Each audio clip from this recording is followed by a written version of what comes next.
Who? Who? Get my hair looking right. Here's my signature kippah. Who is that guy with the purple glasses and the signature purple kippah, taking off the glasses? The style, this is called style, right? I've got my hairstyle. I've got my style of kippah. I love the style of kippah. It doesn't fall off. I take it off, it comes off. But if I go shake my head, this is my style. Okay, part of style is comfort.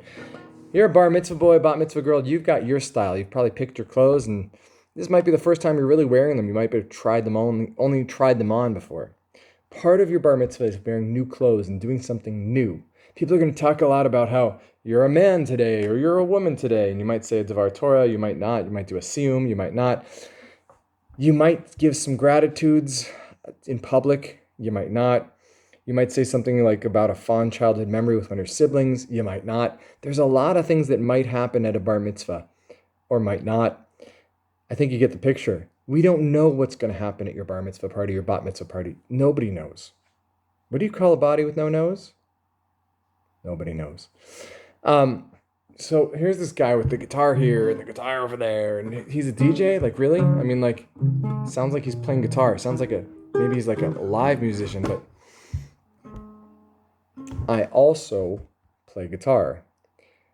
I can sing. You probably wouldn't want to hear me sing, which is what I really do, though, is three things. I do these three things at a bar mitzvah or a bat mitzvah. I DJ, I MC, and I party pump. Okay, three different roles. Okay, now, to a certain extent, those roles, like tafkidim in Hebrew, like a role that an actor plays in theater, are things I jump back and forth between doing those three things, and sometimes other people take up the roles. So what makes a really great party is three things: is having a proper set of goals, roles, bread rolls. Right, we're gonna have bread rolls probably if we're washing for a meal, but I mean roles like tafkidim, like in a play, and expectations. So the first thing about the expectations is we're just going to flow and have a good time and enjoy ourselves at this party no matter what. Okay? Now, 99 out of 100 times, there is not a big no matter what scenario, but sometimes there's one of those no matter what scenarios happens. Like at one relative's bar mitzvah party, his mother had a baby shortly before his bar mitzvah party, and she went to go nurse that baby in like a broom closet because she just needed a quick place to nurse and get some privacy. Talking in front of the camera, I'm like, oh, there's a spot on my shirt, huh? It looks like there's a kind of like a cable coming out of my head. And here's Shadow, who's like, it's weird talking in front of a camera. And it can be a little weird talking in front of a microphone also, because somebody might feel like, oh, everybody's looking at me. Why are they looking at me? I'm not comfortable. Might feel some butterflies in your stomach. There's all kinds of advice and tips to do on that. But first of all, goals, roles, expectations. Who am I? I am the DJ, the MC, and the party pumper. I have no expectations that you're going to give a speech, that you're not going to stutter. I myself might have stuttered at my own bar mitzvah speech, even though I practiced it many times. And one of my children laughed like crazy for about 5 minutes straight when we gave her the microphone. And her speech wasn't even like long or complicated. Different people react to being the center of attention in different ways, and that's okay. Because my goal as DJ, well, that's really to play the music that's going to get the most people dancing most of the time. That's my role as DJ. And what you can expect from me is not to listen to you. What did he say? What? Not to listen, but it's my party. Shouldn't I get to choose music? So the selection of music is a delicate balance. And I'll tell you what, I'm putting on my DJ hat now, so to speak. You might imagine me with headphones. I'm sure I have big headphones around here somewhere, but just imagine right now I'm the DJ, okay? Maybe one hand in the air. Yeah, put your hands up, I'm kind of emceeing a little because if I'm saying something, but mostly DJs picking the music, okay? So this is my role as DJ, and I've got headphones on. Now, when I'm a DJ, I'm trying to get the most people dancing most of the time. That means I'm going to take instructions from the people who are paying me. And if it's your bar mitzvah or your bat mitzvah, you're probably not the one paying me, am I right? Right. At your wedding, well, there you also might not be the one paying me, but at your 18th birthday party, when you hire me to DJ, which you may or may not, I don't know, at your wedding, you'll have more of a say. especially for the after party. And if your parents let you have a bit of an after party now, an after party might happen within the 4 hours of the party itself.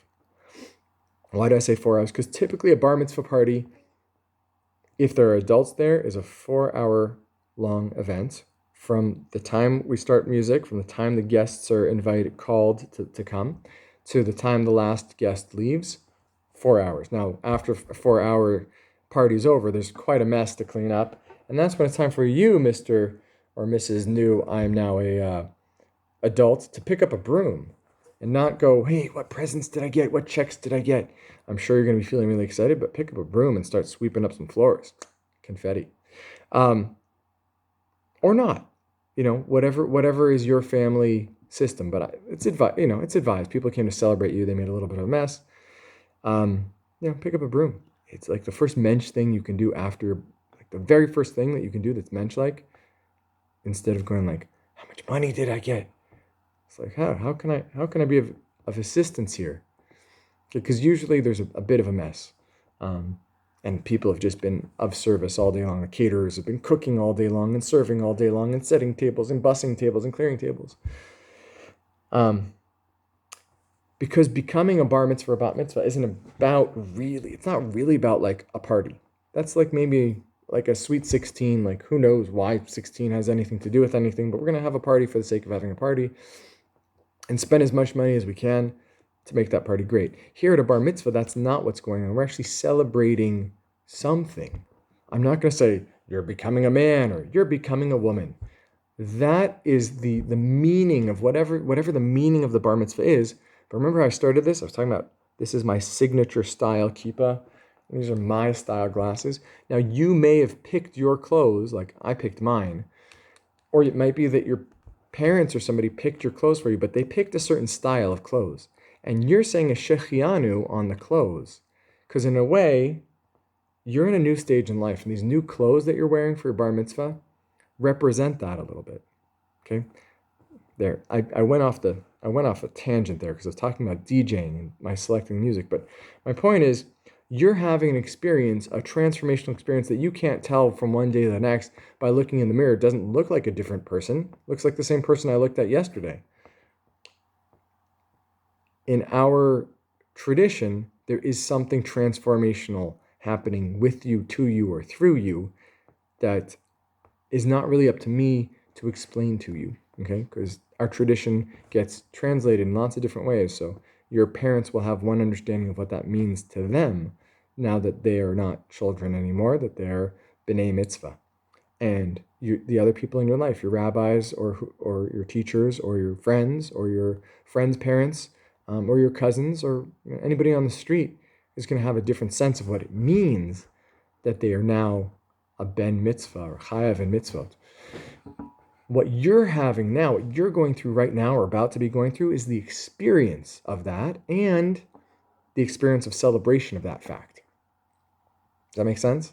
So part of the experience of the celebration of that fact is that you're in new clothes. And as you get older in life, to a certain extent, you get to choose your style of clothes, right? Whether you have a kippah that's like this, or a kippah that has 4 sections, or 6 sections, or 8 sections, or, woven, or whatever it is, whatever your choices in life, whether you're going to spend more time practicing guitar or more time practicing math, or French, or Hebrew, or what Masechet you're going to learn on the side. Whatever it is, there's going to be some area of choice that's going to be increasing.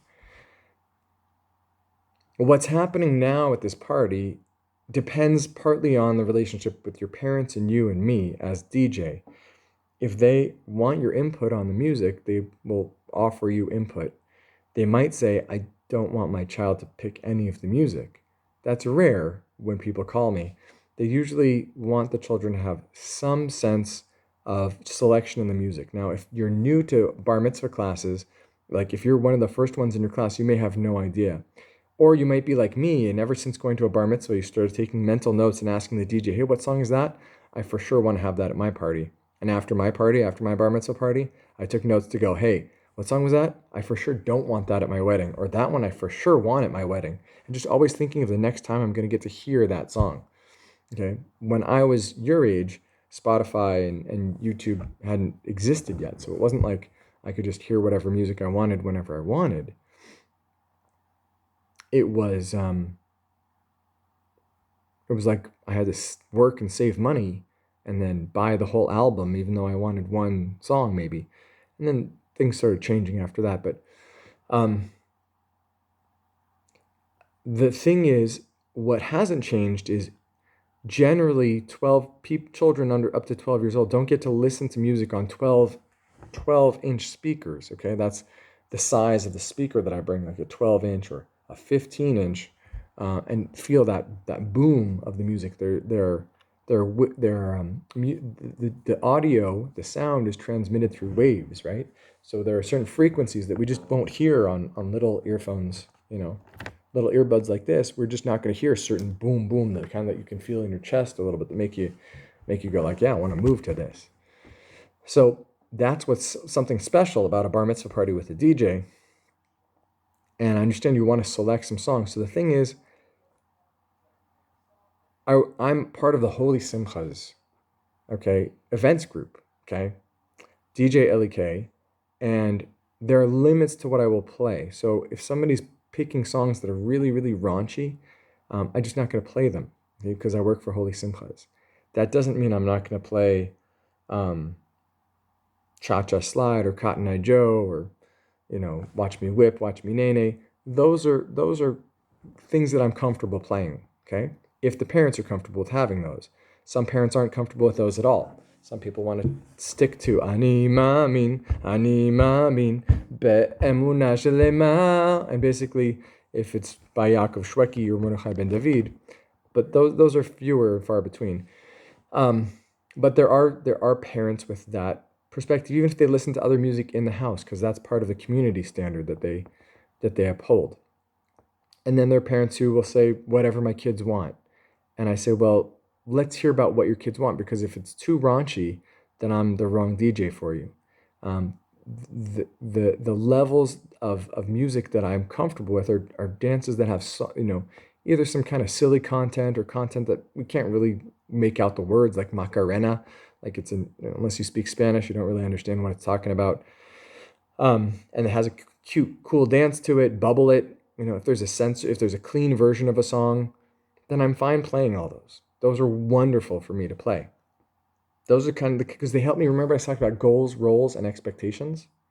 They help me meet one of the roles I want to play, which is DJ. So when people say you can play those songs for my kid's bar mitzvah, that's good. That's a win. When they say you can't, that's fine. There are also plenty of dances like the penguin dance and other dances that I can play. I can even teach dances, Baruch HaGever, but I'm a little bit more limited.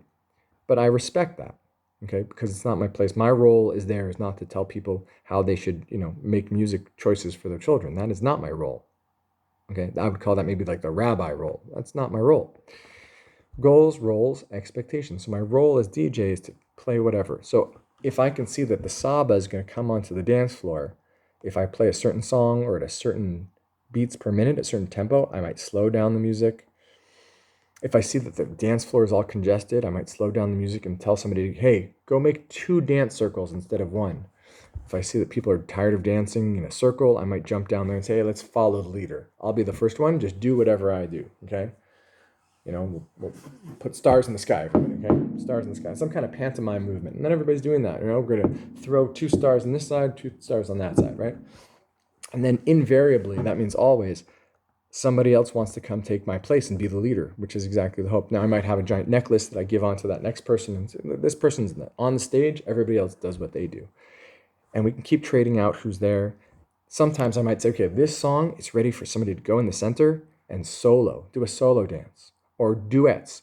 Pick one partner, you're going to go in the center with that partner. And they might do like one person goes down on his hands and acts like a wheelbarrow, and the other person picks up his legs. And that's called solo in the center or duet in the center. These now I'm moving more into the kind of the head of the MC and the party pumper. And party pumper is kind of like, hey, show, do what I do, Or MC and party pumper kind of like go hand in hand a bit. But there's a role of the MC that is not a role of the party pumper or the DJ. We'll get to that. But there's a bit of overlap between those two. So I said we might, inside of having a circle, right, with people all around the circle, after it might get boring just doing the Hasidic shuffle, or if people don't know any footwork, then it just becomes, walking around in a circle. We might turn it into a train where there's one person in the front of the train, preferably the bar mitzvah boy or the bat mitzvah girl, and then everybody puts hands on shoulders, hands on shoulders, hands on shoulders, and we run around faster, watch out for the waiters, so we might do that. As I said, we might put soloist in the center and taking turns to the soloist. We might put duos in the center, so go in as twos, and you might pretend that you're fighting. Oh, he hit me. Oh, you might pretend you're fishing, and one person's the fish. Oh, you caught me. Might play basketball, all kinds of pantomime stuff, or you might know some real dance moves like the moonwalk, or I don't know, and you might do that some people learn break dancing. If somebody brought a costume, they might go in the center and do a little dance with a costume. When it comes to the chatan of the bar mitzvah, or the kalat habat mitzvah, being in the center and being the center of attention, there are a few things that we do there. Sometimes, if the kala wants, or the chatan bar mitzvah wants, we put the kala in a giant skirt. It's a big piece of fabric with a hole in the center, and she stands in the center, and all her friends and family hold the outsides, and they shake it. Sometimes, if the hall allows, we'll shoot some confetti, and a couple shots of confetti come down, floating down from above onto the what we call the kala skirt, the holy simcha kala skirt, and all the confetti flies up and down. Sometimes we suggest that the kalat habat mitzvah, the bride, bat mitzvah bride, comes in the center and then invites first her mother, if her mother's there, her grandmother, or her grandmothers. We don't want more than 3 people in the center at the same time. Depending on which holy simcha kala skirt we brought, might have a bigger center or a smaller center, but your DJ MC party pumper will tell you. And then it's important there at that point to look at the camera. Have a great time, dance, but also look at the camera. Okay, especially when you're with your mother or your grandmother, or your aunts, or your cousins, and then you can invite, if you're the kalat bat mitzvah, you can invite one friend at a time. You can say, I want you in the center with me, and she'll crawl under and come in with you, and you guys will dance for, I don't know, about a minute, 30 seconds. She'll go out and call somebody else. You might get to everybody. Every one of your guests, you might not. Okay, that really depends on. We can't let things drag too much. For the bar mitzvah, we might throw you inside of a giant talit. Okay, which is the holy simcha giant talit. It's a giant tablecloth that we sprayed pasim onto, with a hole for your head to come out of and a hole for your arms to come out of. Then all your friends and family circle around and grab hold of the edges and shake. Boom, boom, 2 shots of confetti falling down, fluttering down, and then it all goes flying up and down. And that's fun for about 2 minutes. After 2 minutes, it's like, okay, enough. One thing that looks cool for everybody visually on the dance floor is spinning around. So from the kala skirt, everybody spin around clockwise, always, the camera might be reversed, but always clockwise. That's another minute or 2 minutes of fun on the dance floor. Essentially what we're doing is we're filling the dance floor with fun things. It wouldn't be super fun just to be on the dance floor and dance what we call the Hasidic shuffle. Everybody hold hands and move around, forward. That wouldn't be fun for so long. So the Hasidic shuffle we do for a certain amount of time. Like I said, then we do a circle.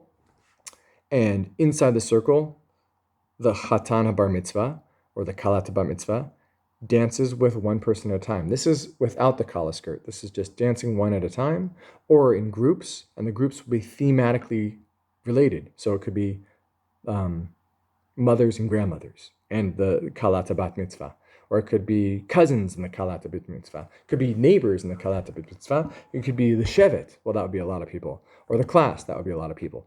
So it shouldn't be too big of a group. Maximum 7 on the inner circle, or it could be 2 on the inner circle. Now, before we get to long lines back and forth, that's a very typical Jewish dance. These are people, by the way, represented by my fingers, of course, represented. Okay. Before we talk about that, let's talk about being the center of attention. Being the center of attention at your bar mitzvah or your bat mitzvah can feel exciting, can feel intimidating, can feel self-conscious, lots of feelings, fearful. Just the whole thing about that it's my bar mitzvah or bat mitzvah can be fearful. What are people going to say? Is it normal enough? Is it so normal that it's boring? Is the music going to be the right music? Is it going to be the one that my friends like? My friends really want to hear this. Is that what's going to be played? Or are we going to embarrass? Is it going to be embarrassed? Am I going to be embarrassed in front of my rabbi if the DJ plays the wrong song? But what about the soup? Is the soup going to be the right kind of soup? Some kids have these worries. Some don't even know what I'm talking about. But when it comes to being the center of attention, there are different personalities and personality types. Sometimes people will discover that they really like being the center of attention, but they didn't know it, and they had some anxiety about it. Okay, so let's talk about being the center of attention.